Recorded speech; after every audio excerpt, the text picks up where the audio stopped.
He's got Yes, yeah.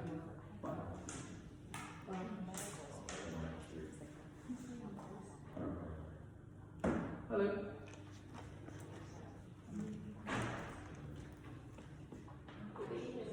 Good evening. Hello, everybody.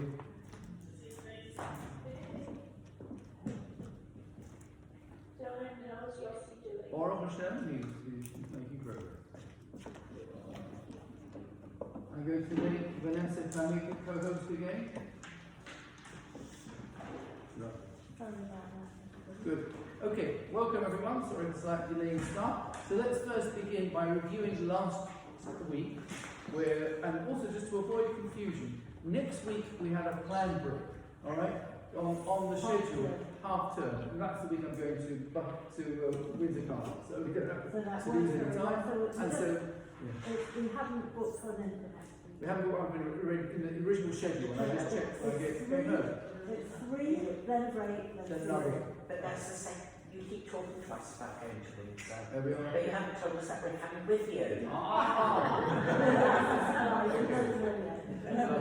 All right. So. Have everyone got their questions? Yeah. So we're going to first begin by reviewing the questions we had last week. Yep. So, question 1. What does the term natural products include? Any of this? Could it include meat? Anything else? Plants, yes. Insects as well? And fish. So all those are under the anodyne covered raw materials of natural products. Here we are, some more. Okay. What could be the problem with garlic salt as opposed to garlic powder? Not quite stabilizers. The anti-caking agent. So anti-caking agent, which can be made from animal products. That's to stop it clumping together. In a garlic powder, you often get, the time you get to try and get it out of the jar, it's caked together. But garlic salt, in order to make it flow, you've got a carrier for the flavour and anti-caking agent. What are problems that could exist with unsupervised biscuits? So regular biscuits off the supermarket shelves, what could be the Kashrut problems with that? The shortenings, the food. Shortening, yes. Food additives. Trade could be around them. Coming trace of. So you could have ingredients, yeah. Color agents. They could be relevant. Yeah. The machinery As well. So you could be sharing equipment with non-kosher products, and also as we mentioned last time, something called release agents. So release agents are a type of emollients, a type of grease that will allow the item to slip very easily off the conveyor belt or out of its mold into the next stage of packaging, etc. And those can come from animal origins. So those are. Our next question was, how can we eat that plain Walker's crisps are kosher if the same plant is used for non-kosher varieties? Anyone have an answer to that? because they clean them before they put them. No, they're by flavourings, aren't they? Pardon? They're by flavourings. That's right. They do the kosher batch first. And then they Absolutely. So that the crisps are tossed in a drum where flavours are sprayed on in powder form, and the drums are all for all flavours, including meat and cheese. However, the drums are cleaned between flavours by spraying with water under pressure, and that is considered to be sufficient to remove all of the oil and flavouring. So by the time they get to the end of the run, they clean it down, and then it's the regular saltage crisps, which is the first batch, so that's why it's alright. How can vegetarian cheese be both kosher and non-kosher? supervise the milk that when it goes in it. Is not supervised, that's not a joke. Not quite. It's not so much the milk but all the red is actually the manufacturing process needs to be supervised. And so, assuming the use of microbial rennet, which you'll have in a vegetarian cheese, if the cheese production is supervised, then it is kosher cheese. If it's not, then it's called gevinat akum, non-Jewish cheese. Now, some people are particular that you only use supervised milk. Okay? Some people, that's called vishat chaliva, at the time it was milked. Others say it's okay as long as the milk is supervised when it is mixed with the rennet. So that's Mishat Asiya. Okay? And sometimes you'll see in some varieties of Dutch cheese, in particular, some are only Mishat Asiya from the time that the rennet is added, and others are from the Shat Haliva from the time that the milk is added. Particularly for Pesach, people want to make sure that every stage of the process is supervised. But as I say, it's someone being present when the cheese is being made. And so you'll have sometimes a variety of cheese in identical packaging to other cheese on the supermarket shelf, except it's got a kosher sign on it, which means there's been a kosher batch. Someone's been in the factory, there's not been a need to kasher anything, because there aren't any tray-free ingredients. We're just using a vegetarian rennet. But the supervisor, the mashgiach, has been there for the manufacture of that particular batch of cheese, and they'll make a few thousand packets of cheese, whatever it is, a batch of 10,000 cheese, and that'll be just dispatched over, and then, they'll come back again in a few months' time to make another batch. But, identical cheese is being made every day, which is then being sold in regular supermarkets. Then we had the questions, what could be the problem with Jordan's fruity, juicy, lubricous, chewy cereal bar? Does anyone spots any of the problematic ingredients there? Grape juice, very good. Anything else? It's natural flavouring. Natural flavouring, right, well done. Natural flavouring, because as we said before, natural flavouring could include grapes. Okay? So that's a good one. And then you have the second one, Kellogg's Frosted Cereal Milk Bar. Any difficulties with that? Glycerol. Pardon? Glycerol. That could be the problem, yes? Milk is on? Pardon? Well, okay, as I say, the London Beth Din Kashrut guide does include milk products, so that's of itself wouldn't necessarily be a problem. Natural flavouring.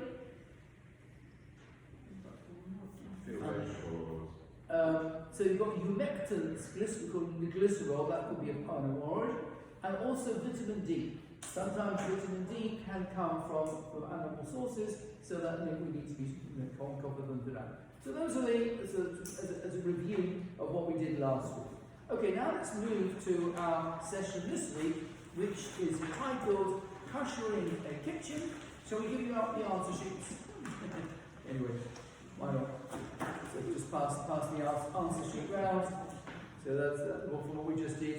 So you've got it there with the answers as well. Alright, so now we move to this week's session, which is Kashering a kitchen and immersion of vegetables, otherwise known as Toyvelling.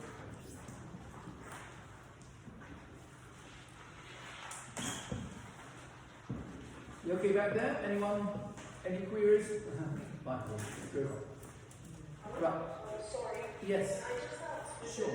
Maybe I missed it because I can't remember everything you said. With the biscuits, is it not also cooking by immersion? That could be a potential problem. Depends on the type of item. But apart from that, as I say, we were talking about all the other non-kosher ingredients as well. So you see, the thing is, the baked item is if it's like a bread, then as we mentioned on another occasion, there are other issues as well to consider. But we'll come to that with other baked goods. Okay, kashering a kitchen, immersion of vessels. So first, our point one. In kashrut terms, food can impart a taste to utensils or equipment. And so this has impact for them to be either milky, or meaty, or non-kosher. You recall we, in our first week, discussed about food allergies, and how someone with a food allergy that's sensitive to nuts or sensitive to milk, if it's been made on the same line, then that person reacts to it, okay? And so we say in halachic terms, that flavour has been absorbed, okay? Now, the flavour is live for 24 hours, okay? In halachic terms, the flavour is live for 24 hours. After 24 hours, that taste, that flavour becomes stale, called pagu. Okay, and it's still of significance, but not as significant as in the first 24 hours. Now, kashering is the term we use for methods of removing a non-kosher taste, so that the non-kosher item will become kosher again. Okay, so typically I might have used a milky teaspoon or milky soup spoon, and by mistake you used it to stir a chicken soup. Okay, so you've used something milky with meaty. There are a few problems there. What's the status of your spoon? What's the status of the soup? Okay, we have a separate shiur on mix-ins. But if you're going to have to kasher your spoon afterwards, then this is the sort of thing you're going to need to do. Okay.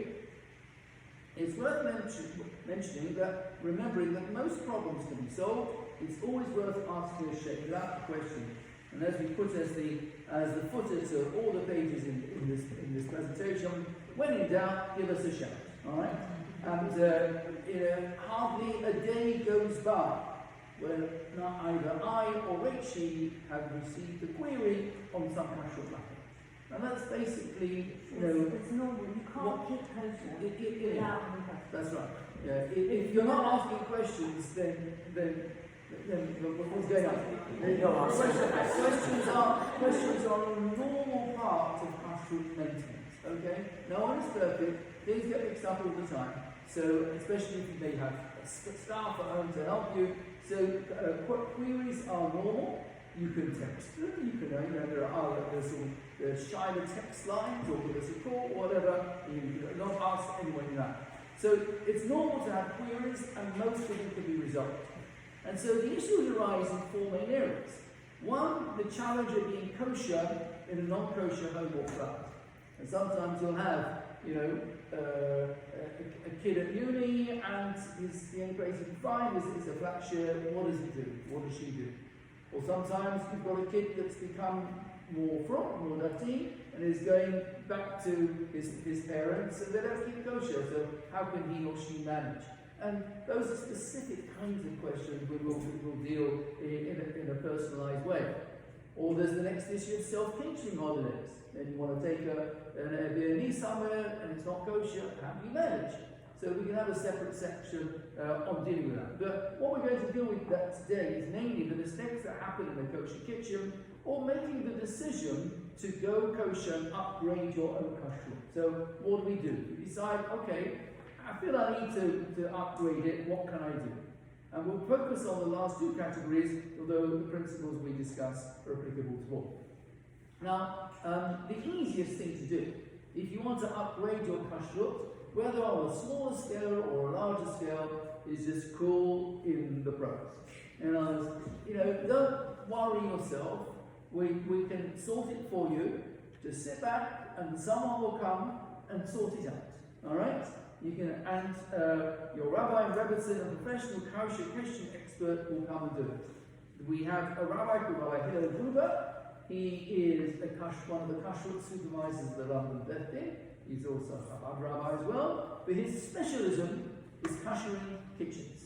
We are bringing him here to St. John's Wood to kasher our kitchen for Pesach, so that a Seder can take place. All right.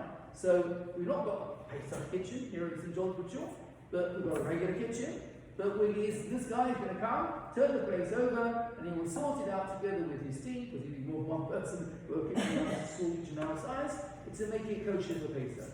And he can do that with a domestic kitchen, or any size. He said, I'll give a special price to John for them. I chatted to him the other day. So if it's something if you're interested in, whether it's just some part of your kitchen or all of it, etc., that's something you can easily take forward. I will share with you. I don't think the information would be regarded as too confidential. Before the ambassador, a couple of ambassadors ago, came to town, as Daniel Israeli ambassador, came to town. I got a call from him. I happen to know Daniel very well. Rachel and I were responsible for their wedding many years ago. And he said, I know my predecessors in the ambassadorial residence haven't been keeping kosher. Anyway, you can help me to sort it out. And so I spoke to our team at the London, and they were delighted to be able to go down and make the ambassador's residence kosher. So and that was, they were dealing with, you know, a place that had not been used for kosher food at all, unfortunately. But you can sort it. And so, as I say, these things can be How done. long did it take to do that? Well, it's only like a couple of days. If you go in with a team Yeah. and you know what you get. Yeah, so it depends.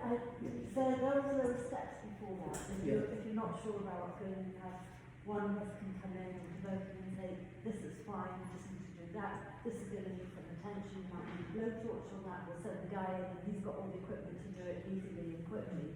But we're always there, there are different steps. We can come in and talk to you about what you have, just come in and give you an eye on what you might be needing, and hand over to the professionals. Yeah, so, That's required. but we're going to go through the principles as what might be required anyway. So what are the principles of kashrut? So it's derived from a verse in the Torah.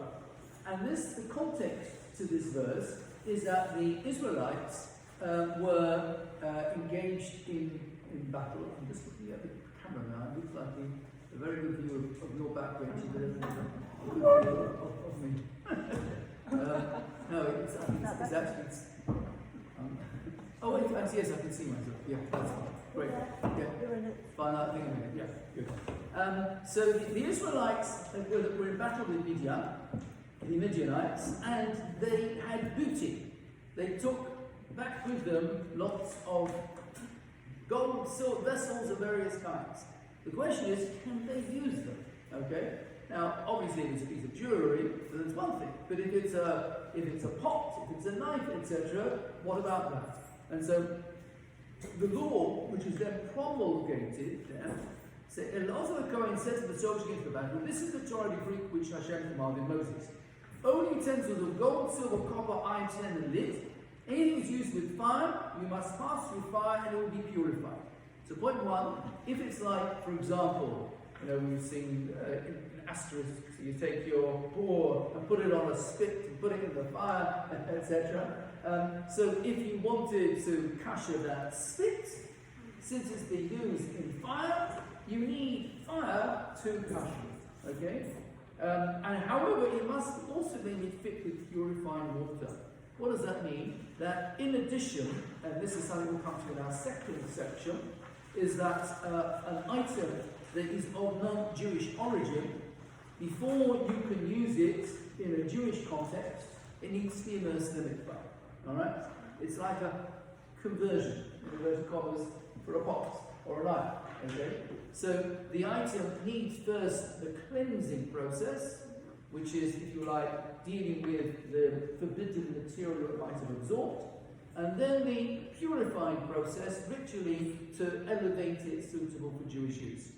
Then the second part of that verse is that anything that is not used with fire, you need to only pass through water. And so, if it was an item that wasn't used directly in fire, but only used together with water, like as a pot, in which you were cooking a stew, etc., then, in order to kasher that, you need immerse it in boiling water. Alright? And so that's where the principles are enunciated. And the principle, as it is expressed in Hebrew, is k'bol'o kach polto. As the taste is absorbed, so it is expelled. The TITO principle, taste in, taste out. The way it absorbs the taste, that is the way it's going to expel the taste. So that's the basic principle of kasher. Taste in, taste out. As it absorbs, so it expels. So there are three methods of kasher. And having just mentioned taste in, taste out, I'm going to very slightly vary it in a moment. So, the first method of kashering is known as libun, which is direct heat, okay? And it comes in two forms, libun chamor and libun kal. Strong torching, where an item is heated to a green and yellow sparks, and then light torching, the height at which it would ignite a straw that touches it. Now, when you are using libun, in fact, what you are doing is destroying any prohibited absorption that may be there.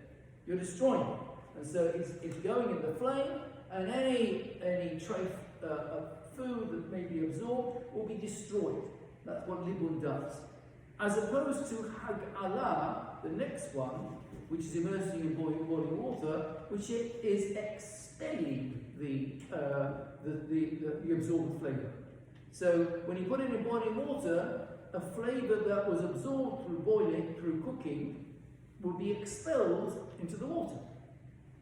Whereas if you put the item in the fire, the flavour that was absorbed through the fire will be destroyed by being put in the fire. Is that clear? So the first method destroys the prohibition, the issur, and the second method expels the problem. Anyone think of a basic issue there? Or why doesn't it get it back on the water? Good question. Pardon? Why does it not, if it's expelled it into the water, why isn't it re-absorbing it from the water? Because it's boiling and it evaporates. So the answer is that that's why we wait 24 hours. Okay? You wait 24 hours. If you wait 24 hours, then the flavour is a stale flavour which is being expelled. Alright? Otherwise, that's right. Otherwise, what you would need to do is expel it in something with 60 times the size. Right? We don't normally require a pot that's into which you immerse, a cauldron of boiling water that's 60 times the size of the item you're immersing. In theory, if you had something that was less than 24 hours, within 24 hours, you could kasher it if it was in a pot that was 60 times the size. But that becomes nullified. But most people wouldn't be doing that. And so wait 24 hours, the flavour is stale, and then you can expel it. Okay. And then there's another method known as irui, pouring boiling water over a clean item that's not been used. And then there's regular cleaning. And we'll see how that might be the case. So, depending on what the items are and what they've been used for, some items may not need kashering other than a simple clean. Some items do need kashering, and some items are not suitable for kashering. Basically, if you were to kasher them with direct fire, and that's done most straightforwardly with a blowtorch, you'd be ruining it. Okay? You take a blowtorch to a George Foreman grill, and there's not really much left of the grill afterwards. But that's a grill that you're using with, food. If the grill has been used for essentially for non-kosher meat, there's no cheaper to get another one. Okay. So that as I say, in theory, take a blowtorch to it, but it depends whether the item's going to be much left of the item afterwards. So let's now go around items in the kitchen and see, or the house, and see what's what. So if you've got just a regular surface, like a dining room table or a kitchen table, essentially, you need to clean it, but it depends, think about how you're going to be managing it in terms of kashrut, ongoing management. We will have a section on kashrut maintenance, but if it's been a table that you normally cover when you eat, then you just want to make sure that the surface is clean, okay? You may designate. I'll have my kitchen table for milky, and if I'm going to have a meaty meal, I'll put a meaty table on. But the first thing to do is to make sure it's clean, and essentially a regular cleaning process, whatever you're going to use for kitchen hygiene will be suitable. Similarly, So a regular wooden table. That you come into non-Jewish house. Okay, right. So now, if you need to know what's been going on beforehand. So and how you're planning to use it. So I think you may be adults, maybe kids. So you've got a large bowl of pasta, taken straight off the hob, you drained it, etc. Put it on the table, and say hot pasta is going to go on the table surface. Now that, if it's hot, gone on if the previous occupants of the flat have been having their bacon butties on that table, then you'll realise that something I'm going to want to be sensitive to. So if you're moving into a new home or you want a kashrut, then especially as you want to do for Pesach, then one will pour boiling water on that surface or cover it. What they used to do in the old days is plane it down, but we live in more sophisticated life. We don't plane down the table anymore. But if it's a, you can add another layer. If it was you want to revarnish it in some way. But if it has been used directly with hot non-kosher food, and you want to have it suitable for hot kosher food, then it will be kosher. Okay, so then you need to do that with boiling water. So in that sense, again, trays, these things. Think about how it's being used as to what sort of level of kashering. Obviously, things like a fridge or a freezer, which never have hot food in them by definition. All you need to do is clean it. Okay, so yeah, you can have a spillage, and you don't have to have a separate milk freezer, fridge, and a meat fridge. You can have your milk and your meat in the fridge. You may have a problem that may drip down on the stuff from the butcher and had a hole and started to leak, or the yogurt started to leak over it. So, okay, so it's not like a fridge tray. You just clean it and you're good to go. Things like tablecloths and tea towels, the process of putting it in the washing machine is fine. Okay. And once it's gone through a wash, it's okay, and you can use it for whatever you want. At the end of the day, what most families will do is designate by colour coding. This is meaty, this is milky, etc. Sylvia will know that the Dutch have it the other way around, don't they? And they use blue for meat, but we tend, in the UK we tend to use blue for milk. And red for meat. But whatever your convention is, that it's and if you were to, the reason being, why do we keep it separate? Because people are people. We're humans, especially kids, and we may be wiping something down, and there may be some actual food residue go in, and you're going to use the same thing out for meat and the milk. You can be transferring meat residue onto a milk plate or vice versa. So just keep it separate. It's the best way to manage it. Countertops are where you're more likely to be having hot food on. And so therefore, you want to make sure that these are designated either meat or milk, or neutral as the case may be. And if they need to be kashrut, you'll do that with a liberal application of boiling water. Again, if you are calling in the services of the expert, he'll do it for you. If you need any guidance from the L4H, we can show you exactly what to do. And this is what one needs to do for Pesach. We'll have an extra session to apply these principles, which are applied in more sort of stringent terms as far as Pesach is concerned. Similarly with your sinks. Now, I grew up in a terrace house in Stanford. My parents had one sink. They didn't have 2, 3 sinks, they had one other. So, and you can live with that quite in a quite kosher way.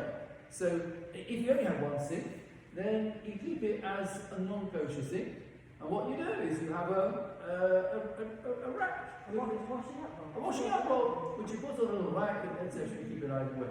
But if you have a sink that's designated for meat or designated for milk, and something else falls into it, then you deal with it. Wait 24 hours if it was hot food, and then pour boiling water. If it wasn't hot food, you don't have a problem. Okay? But the presence of something non-kosher that's cold that goes onto something, okay, fill it up and you're good to go. It's alright. But it's only when it's hot. Yes. It's then also the material of the sink, right? Because if it's aluminum, you need to kasher, but if it's ceramic. Yeah. So for most kashrut purposes, not out of the Pesach, just pouring boiling water will be fine. Okay. Yeah. Dishwasher. Okay, so the essential practice in this country is that you need to use a dishwasher either for meaty or for milky. Glassware you could wash up with either, but meaty or milky. But can you kasher a dishwasher? So the late Diana Earnshaw explained how you can kasher a dishwasher. It's possible to do so. You need to make sure that it is in good condition, that the racks, the baskets aren't chipped. If they're chipped, then they absorb more of things that are of the item. And the filter needs to be clean. If you take out the filter, it can sometimes be clogged up. So you would need to take a sort of a pin or a toothpick to all the holes are clear. And you need to wait 24 hours and use it empty on its cycle. So that would kasher the dishwasher. And after that, it would be neutral. You can use it either again for things work. But if you have any specific questions, again, we'd be very happy to help. Can you kasher a dishwasher for Pesach? Yes, in theory, in that way you can. Yes. Again, as I say, it's in good condition. Microwave ovens. So this is an interesting form of cooking because it doesn't apply heat. As a result of microwaves, it heats the food from within, and steam will be expelled from the item of food. Even a dry item will be exuding some sort of moisture in this process. So how does one do it? Now, if you've got two microwaves, that's great. If you've got one microwave, then the sensible thing to do is to designate it either for meat or for milk, and in that way, that will be an item you'll be using with open food. Okay?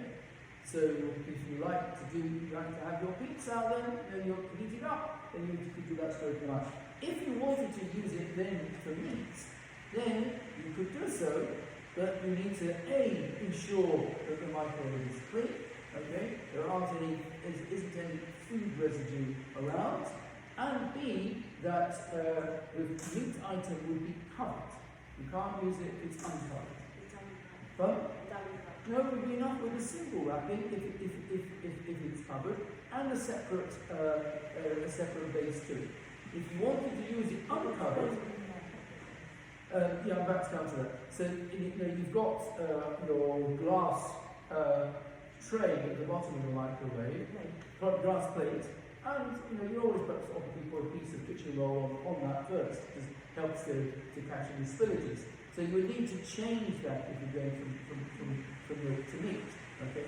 If you wanted to use it open with meat, then you would have to wait 24 hours. And you would need to kasher it with a cup of water. So you take the cup and put it in the microwave and let it steam away for 10 minutes or so, and then you'd be good to go.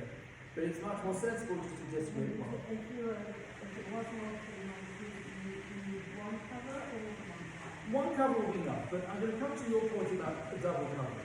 So you've raised an interesting question, and we'll just mention this in general for holiday trips as well. If you have a double cover over your item, for example, your item is going in a microwave, it's going in a regular oven, etc., if you go in a non-kosher flight, that is the principle of airline food. Okay? If you're a British Airways flight, which is not Jewish, and they bring you your homeless meal, and you eat that in the same oven as someone else's non-British meal, because it's got a double cover, it's okay. So that's okay. So as long as you've got a double cover on something, the double cover could be sort of a double layer of foil around it, or a double layer of thin film around it. You can have one. We used to bring the shepherd's pie, which was the staple for the holidays in parts of the UK. You could expect good weather, and they put it in 2 silver foils, etc. The simplest thing is you've got it in the foil dish. You just put the second foil dish and put the second lid on top of it. That's it. So it's dead easy. Yeah. And they go in. Yeah. You can do anything that can heat up reasonably well in a double cover, or you have your one and you just wrap around it in It's foil. foil. So that's a general principle that you don't need to worry about. That's being kosher in a non-kosher environment. That's good. Yes. Excuse me, if Rachel asks a question, would you mind repeating? Right, I will. Yes. Okay. Understood. Okay. Fine. She was just saying that you know, if she had an item we took away on holiday, which was in a silver foil container, we just put it in the second one and with a lid on, which was made very straightforward to put in the oven. Okay.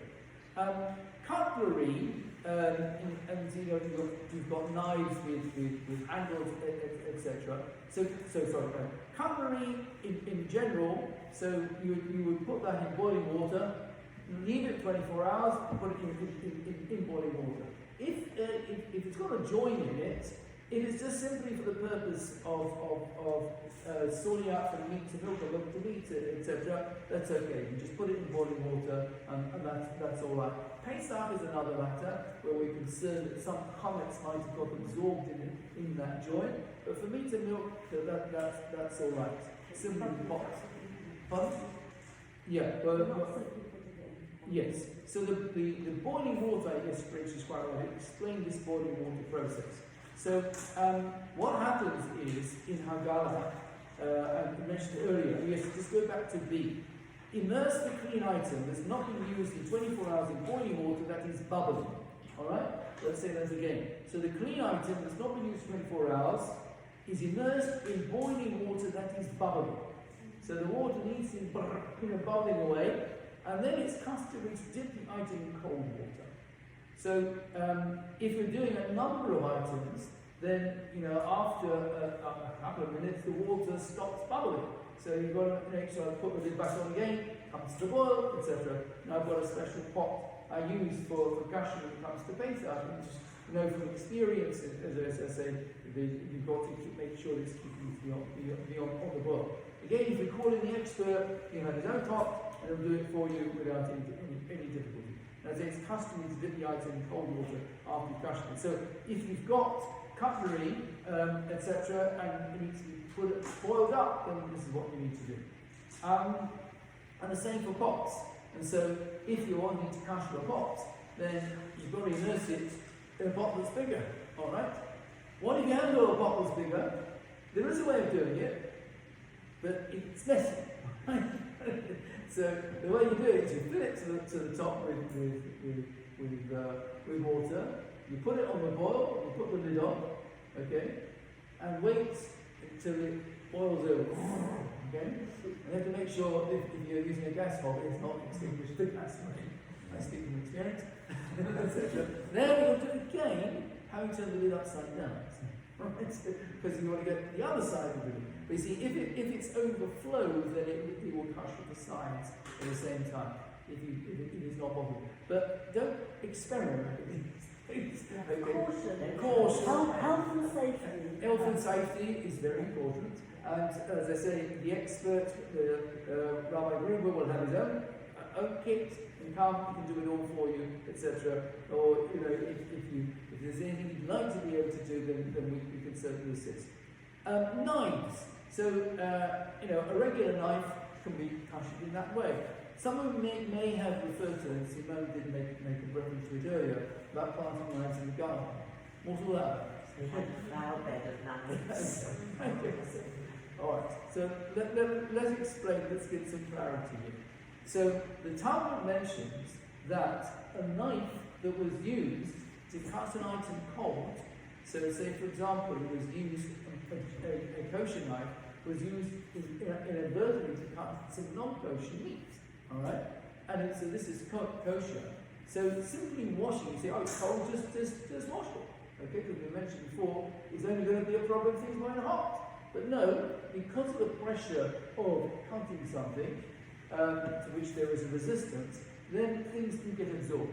And so we need to remove that absorption from that knife, even though it took place cold. And the way the Talmud says it's possible to do it, you could in theory put it in boiling water, okay? But the other method, which I suppose the Talmud, already thinking ahead to our times, wanted to be ecologically and save on heating, right? You could stick it in the ground 10 times. So immerse it, stick it in the ground. You don't leave it there. You don't plant it up. You just up and down 10 times. Yeah. So the purpose here, Tomatoes. yeah, the purpose here is that the abrasion of putting it in and out 10 times will remove anything that might have been absorbed on the blade of the knife. So you may say, well, could I do the same with steel wool? Alright? Yes, you could. You could. Many of us could say you could do the same with steel wool.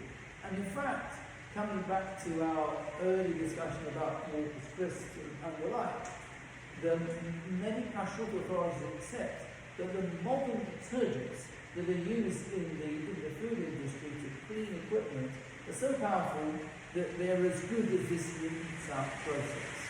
Okay? So that is thank God it's not some coffee. So okay. So as I say, in where a knife has been used cold, then there's a sticky to the ground. Obviously, if the knife is used hot, it would need to be cashed in boiling water like other items today. Okay. Glassware. Alright, so this is a big discussion and an area that you've got different views from Ashkenazi and Sephardim. Sephardim are lenient here, and they will use the same glassware for meats and for milk, for junior and for Pesach. Okay? Ashkenazim have to accept the Ashkenazi rulings here for ourselves, is that if it's regular glassware, not oven to table glassware, which is a strength of glassware or pyrex, but regular glassware can be used for milk or for meat.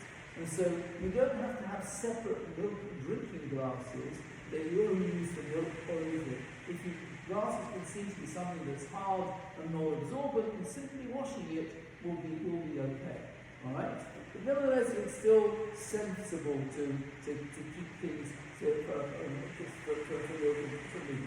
And so they say glassware simply needs to be cleaned in that way. Moving on to pots. Now, and the ovens. Now, as I mentioned, my parents, my grandparents only had one oven. So how do they know? So they use the same oven for heating the room. Yes. Most people in the world don't have one. Yes, that's right. And today, the majority of the world probably only has, if they have an oven at all, it's just one oven. It's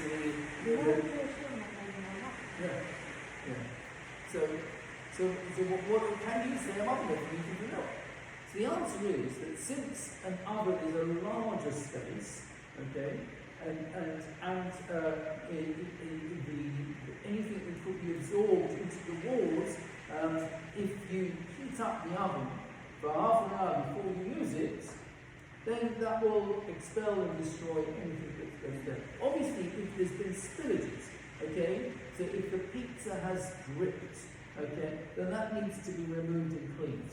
Or if there's been drippings and spillages, that is. So we're talking about an oven that's clean, just heat it up properly on its full regular for about half an hour, 45 minutes, and you're good to go. And then you can after one to the other. As far as the top of the oven is concerned, you can use the same hob to put on a chicken soup, or you can use the same hob to do a milky rice pudding. Why? Can you tell me why? On the basis of what we discussed so far. It's like a pot. It's not really absorbed. Because the pan support is in the flame all the time. Okay? So anything that's there is going to be heated up and destroyed all the time.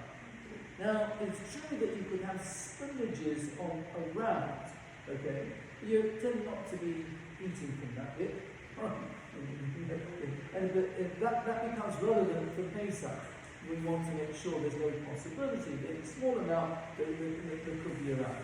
But if you had, as it were, a tray for kitchen that you wanted to kasher, then you would want to ensure that the pan supports were properly kashered, and that can be done by putting it into heat, letting it get either a blowtorch or that.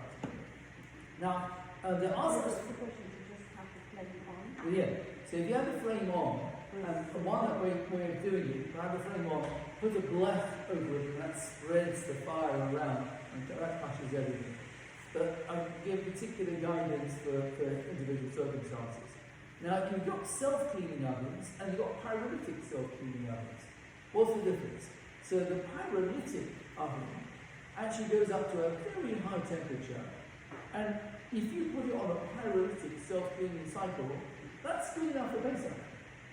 Okay? So if you have a pyrolytic oven, then you can use that oven for Pesach, just to link back, it doesn't require any elbow grease and all the other. Normally, to clean up the Kashrut oven for Pesach, you scrub and make sure you got, and then put it on highest regular, and then even then, there are problems. But a regular self-cleaning cycle is not as hot as that. So that would certainly be good if you wanted to go from meat to milk or milk to meat. If it was non-kosher food that was absorbed, then that was going to require greater attention. Things like air fryers and sandwich I put in red as well. Again, these are going to require direct heat to deal with them, and sandwich toasters, and so anything which has got direct heat to it will have more problem. I don't think you can kasher a George Foreman grill, and a barbecue, depending on the way it's been used. And you can always replace the coals themselves are just hot, and that's not yes, so you can replace the top, and that would be good to go. Some of these will George Foreman you can get separate. Yes, so if you can replace the supports, that would be one. We're happy to offer particular guidance. I can see we're going to run out of time, so if there are particular points, we can address them on another occasion, or if you send me an email. So let's move up now to Tzidina King, the immersing of vessels for use. And this is a sort of conversion for the item. And so there are 4 questions. What is the item made of? Is it made of metal or glass, possibly china? And the second question, does it come in direct contact with food in the course of its usage? Number 3, who made it? And number 4, who owns it? So only metal items made by a non-Jew, now owned by a Jew, need to be immersed. And the item for immersion needs to come into contact with food in the course of its preparation or cooking.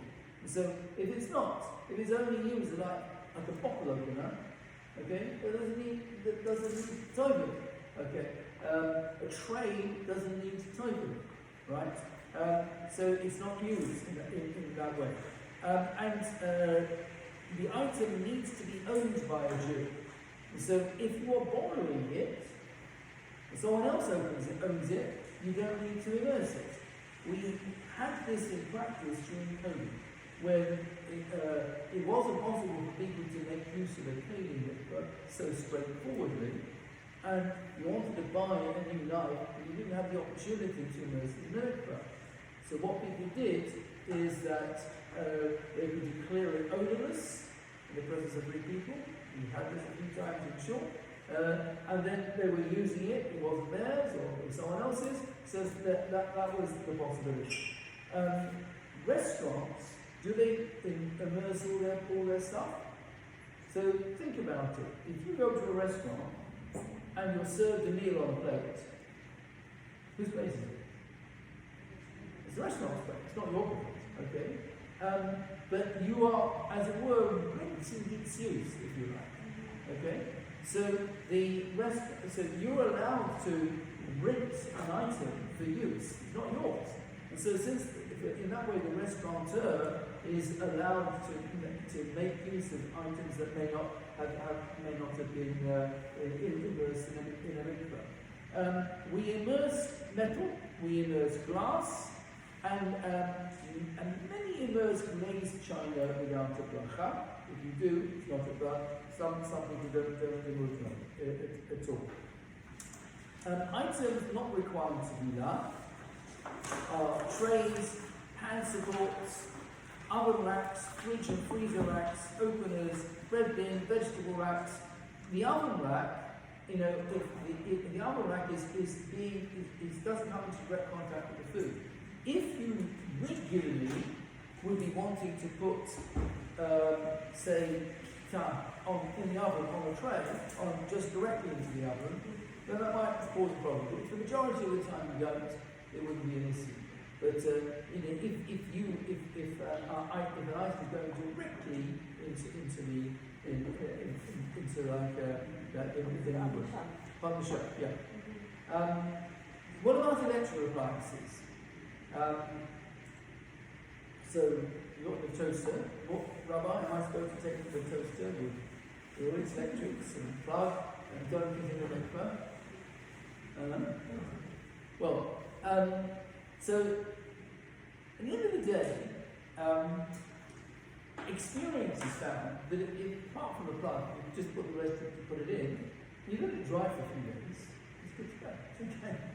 But nevertheless, if there is a concern that an item would be spoiled, would not work, if that's what you do, then you will be required to do it. There are grounds to be lenient on that score. But if you're removing metal, Pardon? if you're removing metal holders, like Yeah. with a toaster, Well, if you're only dismantling it, put it back together again, then you've actually solved the problem another way, because as if a Jewish person has put it together, then that would also be all right. Okay? But again, there can be parts of an item, like you've got a blender, so you've got a plastic bit and a metal bit, you put the whole thing in the cup, etc. The blade part, yes, yeah. What about disposable items? So an item that's disposable, like you've got an aluminium tray, you don't need to put it in the mikveh. Why not? It's made of metal. So a vessel for use, doesn't mean one-off use.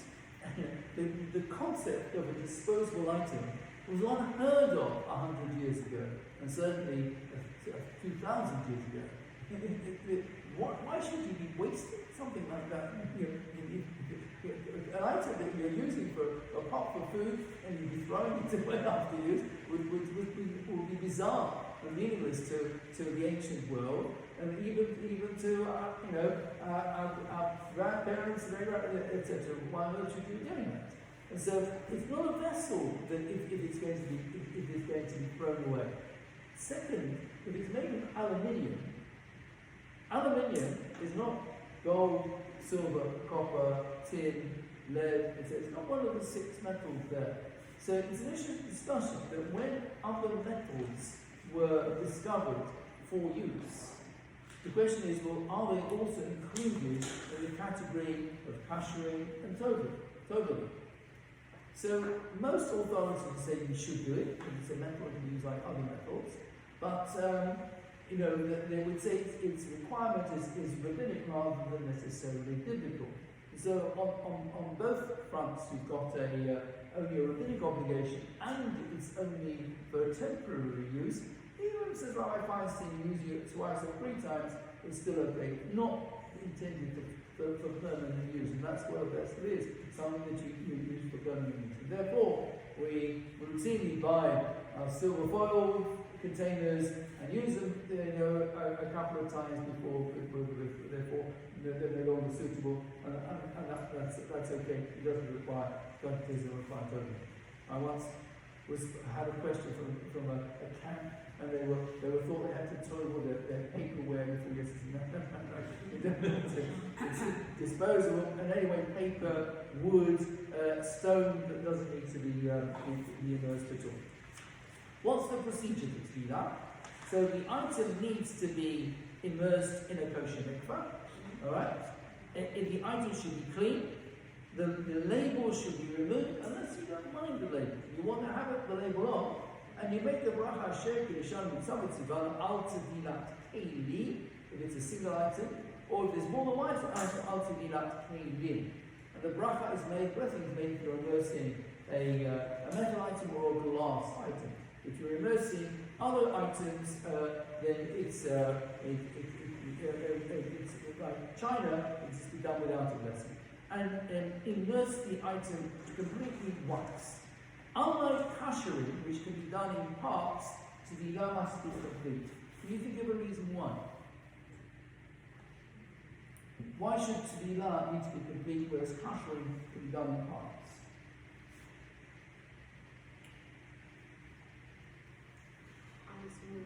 You can actually put all the items in a single basket. Or first one go with the other approach, if your customer wants sofa, you cannot dismantle the sofa. So Kashering is the process we mentioned before of expelling the isur, okay? And that's physical, that I just need to get the meat flavour out of the knife. And so if it's a long knife, I've done this bit, take it out, I put it into the boiling water, done that bit, and it's okay. So it's physically expelling the flavour that's there.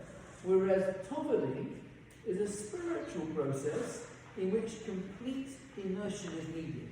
If a woman or a man, whatever purpose, needs to go to a mikveh, okay, then if you stick your finger out, you're not immersed. All of the body needs to be immersed in a mikveh. And the woman will be very careful that if she has hair that might float above the surface, that everything is completely beneath. So immersion means complete submerging under the water. And the same applies to an item that we're doing. Now, if we want to make it straightforward for people, we'll have a little basket in the mikveh whereby you can put the item in the basket and just lower the basket and it's there. I wanted to clean it and it hadn't been cleaned properly, but please God, on our next occasion, we have a mikveh here on site. Makes it very straightforward, instructions as to what to do, and you'll see we'll do a demonstration. I saw someone using that. A friend of mine was doing it the other week on Sunday. Thinking, how can it be a pure mikveh when how did that water Good question. get in? Good question. Okay, good question. So what we have is what we call a bore, a pool of rainwater, and at the side of it is a smaller cistern which has been filled up with tap water, but once it's filled to the size where it's going to then connect with the big container of rainwater, then it kosherizes the tap water. It's like part of one of the It comes, the two come one thing that had the water, it was dipping it all out. That's what we got. That's right, yes. So you have a tiled small pool Yeah. of water, which is tap water, and that's connected by a pipe to a much larger connection of natural rainwater. Where was that towel coming Was in? there? The tap water was there. Is there. And what we're going to do, because I didn't want you to see it, it's very dirty. It's kosher, but there's some gravel at the bottom, so I thought, if you've not seen one before, don't want to spoil your experience. So please God, again, instructions, so please God, for next 2 weeks' time, we'll have a look at it. I'll point that out to you. So, you don't want to be immersing in the same pool of rainwater all the time. So we keep that separate. About once a year we change the rainwater and we collect the rainwater from the roof of the shul, and it goes down through very careful pipes without any cavities in them into the mikveh, and once the mikveh is full, then you disconnect the pipe. And so we've got a full mikveh of rainwater, and then that's next connected to the next door. So the tefillah has to be done by an adult Jew, someone who bar bat mitzvah, and you use a basket or net bag. If the item has a narrow spout, it must be immersed for long enough for water to penetrate everywhere. And the final tzedila of kalim is not performed on Shabbat or Yom Tov, whereas of course if a person, most normally a woman, is going to the mikveh, then of course she can go on Shabbat or Yom Tov, but the vessels are not done there. Okay, so that's sort of the survey of of these issues, and we'll have some review questions for you to think about and take them further. Want to pass things around. So the questions will be: why can a hot pot be used for meat or milk without any kosher in between? Do countertops need to be kashrut? Why is it necessary to wait 24 hours? I'm just reading them out. When we do kasher a knife, we're putting it in the ground 10 times, and when we immerse it in boiling water. Can a microwave be used for milk or meat? What precautions do you need to take? How would you kasher a food blender? How do we learn from the Torah that one should immerse kitchen utensils? As we know, the stone vessels don't need to be done, the disposables need to be done, and do caterers and restaurateurs need to total the vessels. So 10 questions that some are... Specific about the food blender. Do you need a hand one or a big one? Well, it depends. You know, a hand blender, you would... You know, the one that you Yeah. can do. So, But that's different from a blender that like the fruit, the one that makes right. smoothies. So the things that can be detached, and if it needs Kashering, then it depends what is happening. But you just, Yeah. you're saying any food blender. I'm just asking what is specifically. So I don't know. If you had a food blender that you only used, say, for milky smoothies, right? And for some reason or other, someone had put some non-kosher ingredients in it, or meat somewhere for some reason or other, well, then you might need to kasher it. So the question would then be, you know, ask, was it used cold or hot? If it was just cold, then just wash it. Fine. If it was used hot, or maybe perhaps if it was used hot for some reason, I suppose there could be things that might belong things hot. You tell me, fine. Yeah, ready for soup. Okay. So then you would need to kasher it. Wait 24 hours and put that in boiling water. So that's what we do. Okay. So this is the summary. We'll look at the questions again next time, and we resume in 2 weeks' time. Any questions from you people at home? Okay. Yes, I am. Yes. Yeah. Thank you. Yeah. Oh, can I say something about Sure. that? When she said she had not been invited, if you just ask, or is it not, I mean, if she doesn't want to go, that's fine. But, apparently, if you just ask, then the lease says so. No, this is a professional conference. Yeah, she must have had a special reason also to be there. Thanks, Sylvia. But anyway, you can ask her. I'm very worried about you not being here. She's going to have a night I off. really appreciate it. I'm not so worried. Okay, I'll leave it. Maybe we'll go out for you. Okay. Nice to see everyone. Very much. Send them any questions that you still have. Thank you. Thank you.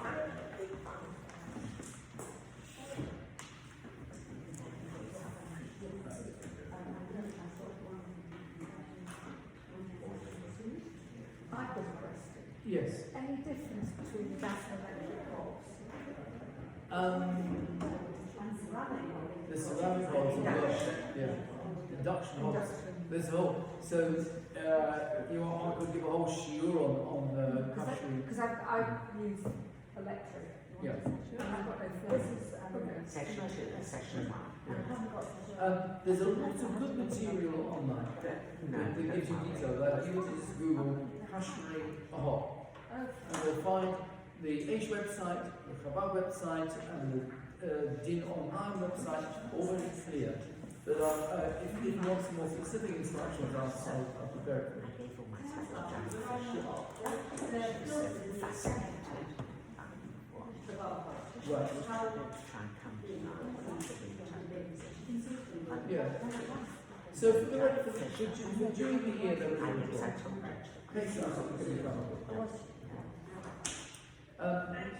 a pleasure. Rachel, do you want to pass? yeah. Could anyone who don't have either you have emails for everybody? Some of you I know we know from St John's Wood, others are just we need to know where people are connected.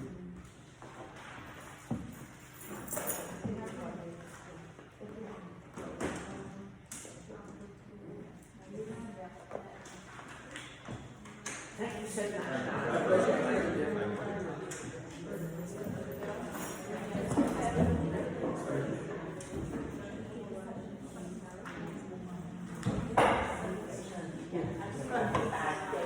you know, I haven't seen how, what did I say that?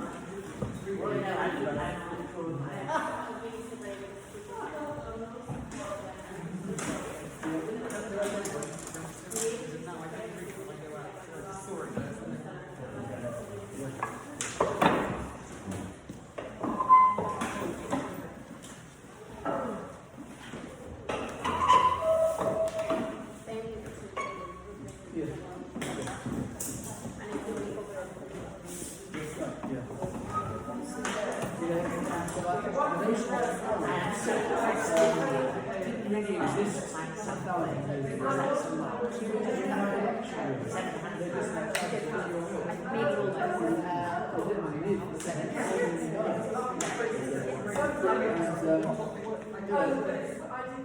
I knew someone who was so cool.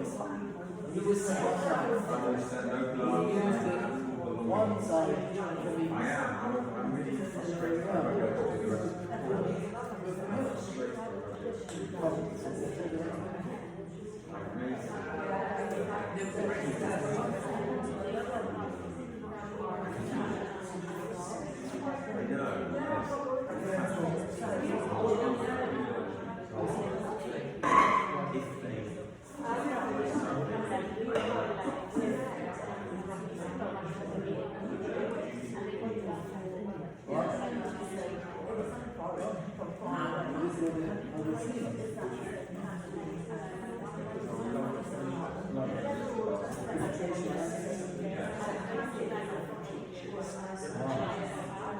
You're right.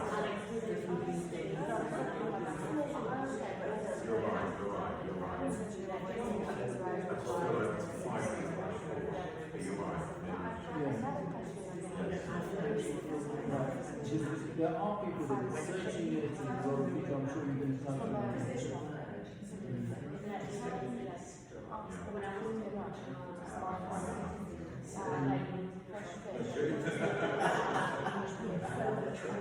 I know, I get that.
Let's just let the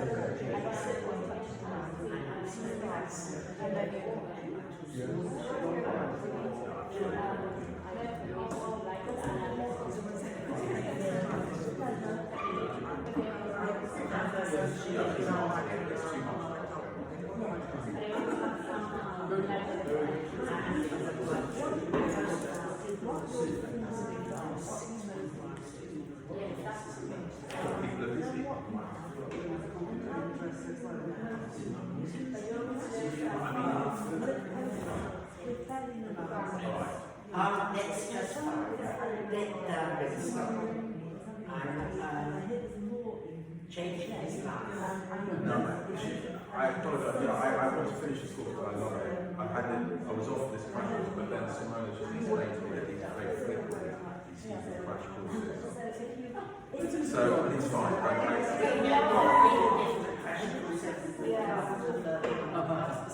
It just sounded very unique. No, I would finish this course. This course is all Yeah. learning language is all I know. I was not thinking. Does the shawl? Yeah, the shawl does it. Yeah, right. We should use Then those. you feature many because they Yeah, will I've done all that time to time, yeah. or you do sometimes shoot when it's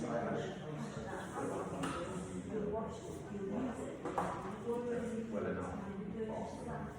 What do you do, Sandra? What's your work?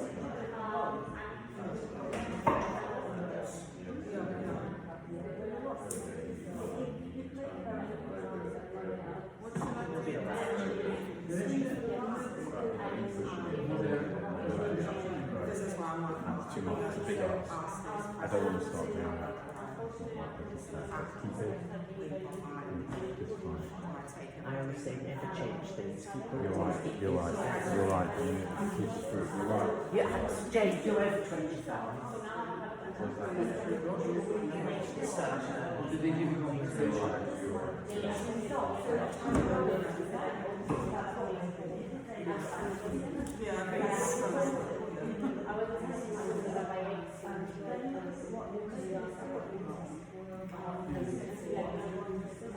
Do you want this nearer?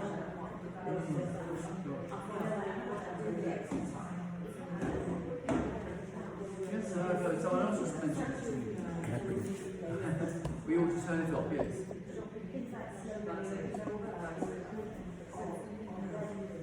Good night. Good night, thank you. I'll see you shortly.